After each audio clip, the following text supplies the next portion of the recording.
Welcome, ladies and gentlemen, to the Diary Podcast. I am your host, your moderator, Veronica Dennis. This is Tony Garner. I'm the author of Dear Adultery, A Wife's Diary.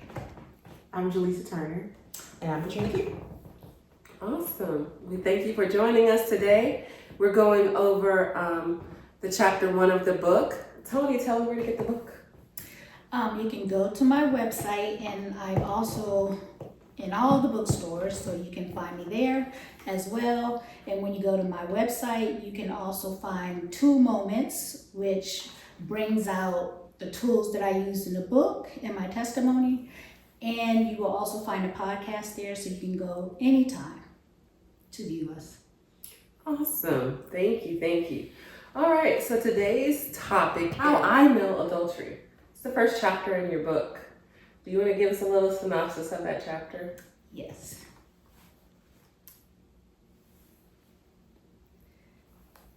From chapter 1. I should have addressed adultery a long time ago, when my marriage was at its weakest. I know as a woman, wife, and mother, some of the shenanigans I discuss in this testimony is a direct result of not taking full advantage of the power of prayer. Through this testimony, I found my purpose in God's plan to share the significance of prayer. And with that, I feel like you'll learn I felt like I learned what legacy really is to marriage, the importance of marriage. We're not just supporting a husband and wife, but we're also supporting the future of where we want our family dynamics to be. And in the testimony, I quote a verse from Matthew. Mm-hmm. And I want to make sure I say it right. So, why did Moses command to give a bill of divorcement and put her away? He saith unto them, because of your hardness of heart. Moses allowed you to divorce, but from the beginning it was not. Matthew 19:8. And it's important to bring out divorce was not what God wanted in the beginning. So that's where the book comes from. And the first chapter just discusses how I did not address God in my marriage. I didn't pray in our marriage, or we didn't pray. As a wife, it gives things from my perspective and how I could have had a better foundation and something to give my kids, which I do feel like I have now, even though we went through this testimony, but now I'm giving my kids something to hold on to.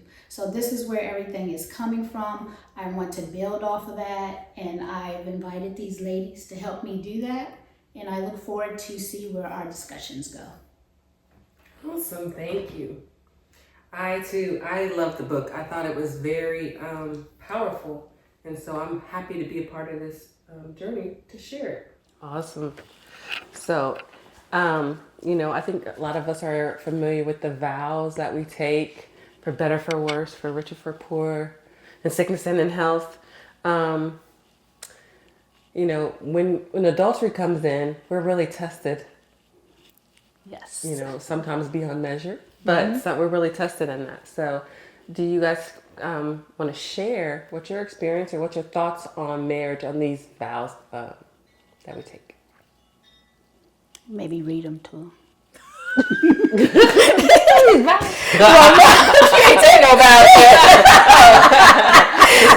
know what they are now.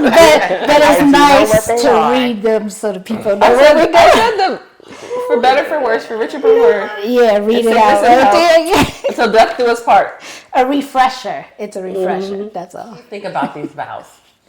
Like what specifically? Like, that's a very Well, broad question. I think from the Bible verse, in the beginning there was no divorce. We were supposed to be together forever. We think that was God's desire for marriage, to be a covenant between man and woman.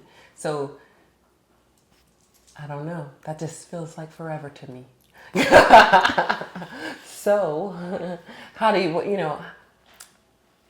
Jilly's getting ready to get married.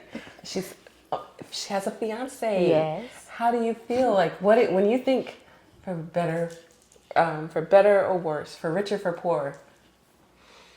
So I view the constitution of marriage as a very sacred thing. I do have a religious background, so I do think when you get married, you are taking a covenant. You are promising to your partner before God, your family, your pastor, that you are going to be in this thing for the long haul. So I joke with my fiance all the time, and I say that we are getting married with the understanding that divorce is not an option. So marriage vows, I think, should be taken seriously. I think you should definitely know what you're getting yourself into and what you are agreeing to uphold and stand by. Now, that doesn't mean knowing something and doing it are two different things. And just because you know something, you have the good intentions to do it, doesn't mean it won't be hard, Yeah. right, to keep your word. But if that is truly the person you feel like God has sent for you, and you are serious about the covenant and the promises that you are making, then you would do everything in your power to uphold those vows. You know, the first thing that comes to mind as you were saying that sounds like a lot of pressure. I'm just going to keep it real. Now that I've been through something, it's a big responsibility.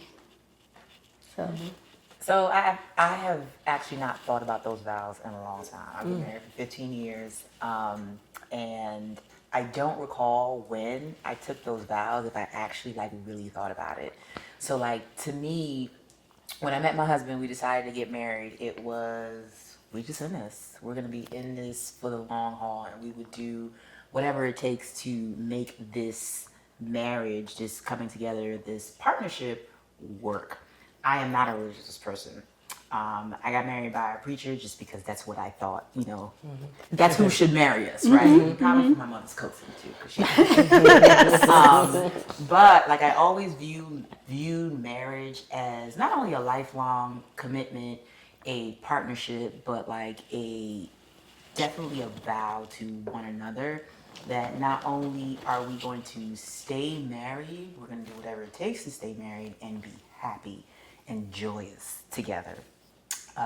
So whether you liked it or not. no. There is some whether you like it or not, because I personally am not we're gonna stay in this and be miserable. Like when I look at marriage and my life and just some of the things that we've experienced, it's definitely we're gonna stay together and make this joyful. And if we cannot find joy with each other, then maybe we find joy outside of each other. It's, to me, the covenant is not a end all that bees all. That if, regardless of what happens in our marriage, we will just stay together. Because sometimes, right? And the Bible talks about this as well, being unequally yoked. The person that you may have made that covenant with may not have been the correct person.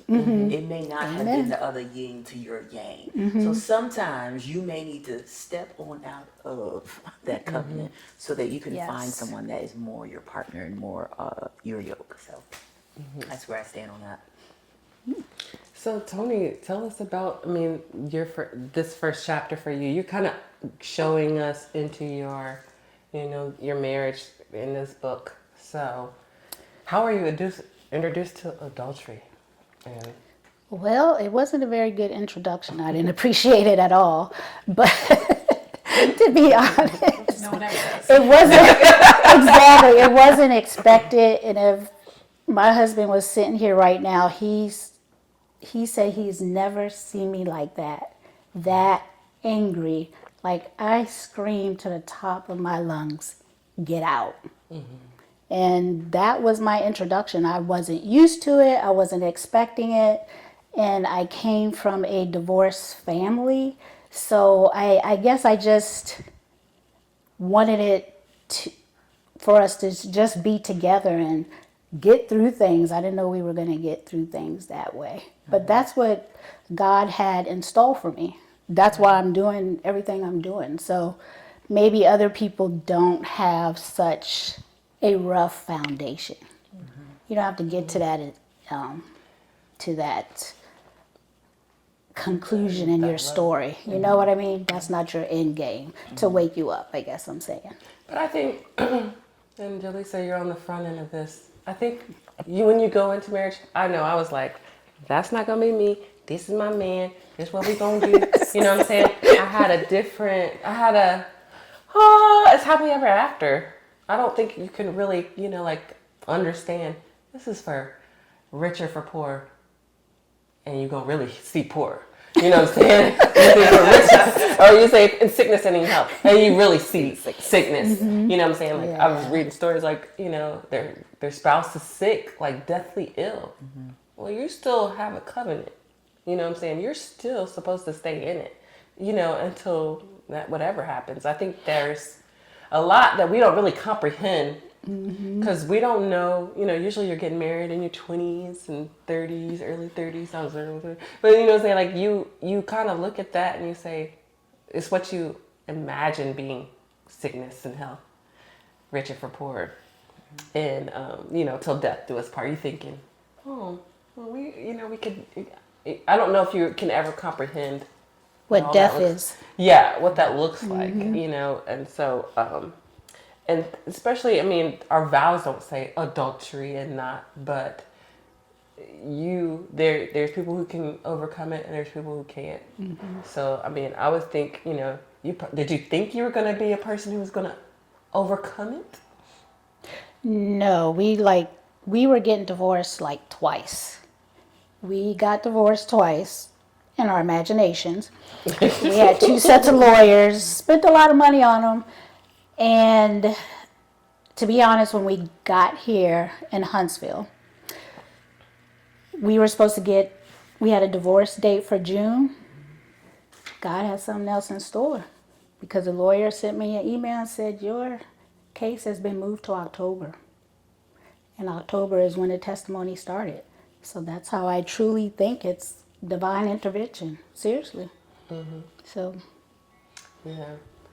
So, do you want to go into more in that first story about, how I know adultery, how, how did you end up in a place where you wanted to fight for your vows? I think something just really clicked. I would say it was, like I don't want to give the book away, but there was a moment that I had with my son and his therapist, because he was in therapy for all our shenanigans, as I call them. And it was something that she said, and I'm just going to leave the audience with that. I'm not going to tell them what that involved, but it was something that clicked in me, and I just kind of snapped. But I can't tell you, after I walked out the office, I told my husband off, and I was like a crazy person, calling him at work. He thought I was crazy. I didn't care, but that part probably wasn't God, but anyway, it's the end game that matters. Yeah. I think it's the fight for it. I think, you said you married 15 years. So, have you seen any ups and downs? Have you had to fight for your marriage? Absolutely. I think so. What I can relate to with the book is that you're fighting for your marriage every day. Every day. Like, people don't get to divorce by one huge defining moment.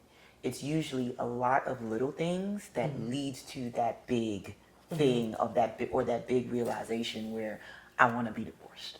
Yeah. So absolutely, like, we have had our ups and downs. There was a period in our marriage where I just knew we were getting divorced. Like, I'm a list maker, so I started making my list. I had to contact the lawyer. I need to do this. He can move out by this day. And like, we actually talked, and like, I told him, and he agreed. Like we need to call it quits. Like, we need to move out, because it just wasn't working at that time. We had been married for a little over 7 years at that point. We had just had, it may have been 10, because we had just had our baby. All parents know who have kids who are married, that as soon as you introduce that little person, all the flaws and all the holes and all the gaps in your marriage, it gets highlighted tenfold. So we were struggling to connect with each other. We were struggling as new parents. We were just all around struggling, and it came to a head. And I was just like, yeah, let's just call it. Let's just call it. And we had a plan. And I remember one day he came to me. He was like, "Listen, so like I'm not moving out." Cheer that list up. It's the last one. He was like, "Yeah, I'm not moving out. Like, I think that we should go to counseling. I think that we should try again because I want to make this work." And I was just like, me and my husband we're the same person, just in different bodies. So like our responses to each other are pretty much the same. So like I was like, okay. And here we are. And here we are. So like, needless to say, that moment, it taught me a lot about myself. It taught me a lot about our marriage. It taught me a lot about him, and just some of the things that we have to constantly do to make sure that we are maintaining that connection. Like they tell you, your guests at your wedding tell you, communication is the key. Like that, I don't know about you all, but that was like the main speech headliner. Communication is the key. But they never quite really tell you, like, what about communication? Is How the do you key to communicate? It's how you communicate, how do you micro-communicate, your body language, what you don't say, what you let go, Oh what my you do God. say, how you wag the head. Like, it's all those things. Like, You say too wrapped many up. words in your paragraph. Right, wrapped up into one, and it just shows up in those little ways when you interact with each other. So I would definitely say that we have experienced turmoil, and we still do experience turmoil. And I think the difference between today and 5 years ago is that we handle it different. Me and my husband argue. Like, we will argue. And then at the end of the argument, either we go to our corners, cool off, and we reconvene, or we're good. We got it out. We come to an agreement. Whether it's agreed, we come to some type of understanding, whereas the argument is over. We have worked out something, and we have moved on. And that is what I mean by, like, you are fighting for your marriage. I fight for my marriage every day. It's all in the little things. I think you got a good point. It's like sometimes you have to fight yourself for your marriage. I like that. I like that. Because I'd be like, I could go. I'm on my way. I tell them all the time, I can move out. I'll be all right. I will You don't be even all have to pack right. for me. I'll do it all by myself. Like, y'all can have it. Have junk. But when it comes to that covenant, I think you don't know until you know, until you can really go through those things. I don't say those things. You don't know what your marriage is going, what the future holds for you. Yeah. But you got to go in with it that this is not how it was. God's desire for it is to be a forever, ever, because that's really the only way to really learn and grow each other. Yeah. And I think, I think that's why the book was so good to me. I think you really speak about, you became a different person. You had to grow and grow up for your husband and for your family, because when you got married, it's not just you and him, it's your family, it's your kids. You start a new branch, a new tree, and you can't just cut off the branch and it be all right. You know what I'm saying? It really takes, my favorite song is Nas. Nas is like, no, you get half, it's like half your heart, half your soul, to divorce takes a lot. Yeah. And I don't know if you can truly do that, because you've given so much of yourself to somebody, so I don't know how that works, but. Anyway, my second question was, let's see, what would you recommend for our friend here, Jaleesa, who's about to get married, and how can she prepare for not just marriage, but like those things to come? Focus on each other's love language. That's important, because when you're doing that, you're constantly communicating. He knows that you're being specific to him, and he should be specific to you. So that'd be the first thing, because in the Bible it does say you're supposed to basically be feeding off each other. There is no, the husband is the king, but he also has to honor the wife. So make sure you're always constantly feeding off each other in that way. That's what I recommend. Are we scaring you? No. No. I mean, not to sound like a broken record, communication is the key. Yeah. So, and I touched on this before. Like, my husband is my best friend. Like, he knows where the bones are buried. He knows all the secrets, all the things. And dare I say, don't ever tell him I said this. He knows me better than I know myself, right? And that has grown from communication. So, like, we talk to each other all the time. Like, 15 years in, and we still call each other 50 million times a day. Like, he could just see me and he's calling me, and we're just talking about our days, about our thoughts, our feelings, what's going on the inside. And I would implore you to do the same thing with your husband, and for him to do the same thing as you. Like, it's not a silo. It can be a silo up here, but don't let it be a silo. Share, talk, communicate, and as you all grow together. It's very good. And just real quick off of that, because we do a lot of thinking we can read each other's mind. No, we can't. But I do. It's like you think your mate should know what you're thinking. It is weird though, and I think it's more us. Maybe I'm wrong, but females feel like, well, he should know by now, right? No, they don't, and I think that's unfair for us to put that kind of pressure on each other. Because nobody can read the other person's mind. So, yeah. Well, I thought this was a great episode, a great starter to what we're doing, and I learned a lot. Like just really the intentionality that it takes to stick it through, to go back to that covenant of for richer for poor, hopefully richer. For sickness and health, till death do us part. I think it helps focus you, and that's those times where it feels like I can't, I'm not, I won't, there. So I think that was good. Tony, you want to wrap it up for us? I'm the only person in the room who is not currently married. Which is perfect. Yeah, I mean, I think my takeaway from this is that marriage is a journey. No two marriages are going to look the same.